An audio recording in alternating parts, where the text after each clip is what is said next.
What's going on, Mama? We're gonna make Dada some breakfast. Mortadella. Pero para mali yung accent ko.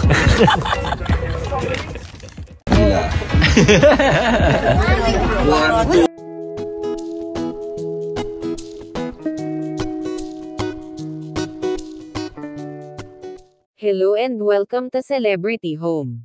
Judy Ann Santos, ibinahagi kung paano niya ipinaghanda ang kanyang asawa na si Ryan Agoncillo ng breakfast nito. Super sandwich. Ito ang tawag niya sa kanyang ginawa para sa kanyang mister, at ginawan pa niya ang iba rin nilang mga kasamahan. Napakagaling nga naman ni Chef Judy Ann sa paghanda ng pagkain. Ito ang kabuuan ng video kung paano niya ginawa ang super sandwich para sa kanyang asawa. What's going on, Mama? We're gonna make Dada some breakfast. Bilang walang bukas na tindahan na ganitong oras. So, grocery ako. Kakamayin ko na lang itong sandwich ni Dad. I'll make him super sandwich. Bull, gusto ko sana lagyan ng tomatoes. Kaya lang, ganyan kalaki yung tomato. What is this? Mortadella. Pero parang mali yung accent ko. Parang hindi yata dapat yun ng accent ng... Hindi ba Italian yung accent? Kaya nga, mali. That's a lot of dead animals.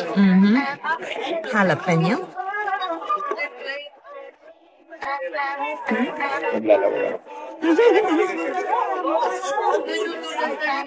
Wow, like a sandwich too? Oh, thank you, thank you. Wow, ang sandwich. Wow! Yeah, man. Pero, Judy's kitchen naman ako on the go. Yeah. Wow! ay bakong natapon. What is that, cheese? Yeah, mozzarella. Ano kami dito? 10-0 pa rin, right? Yeah. Sorry, we're not watching the game. We're watching a different Did you want a sandwich, Jade? James, pangapat ka sa pila.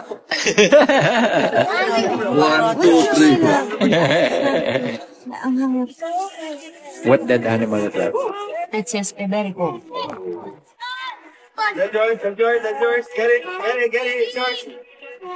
May tinamaan na kasi kanini. Yeah, there you Happy go. breakfast. Yep, for sure. Thank you, mommy. That's a sandwich. Nice.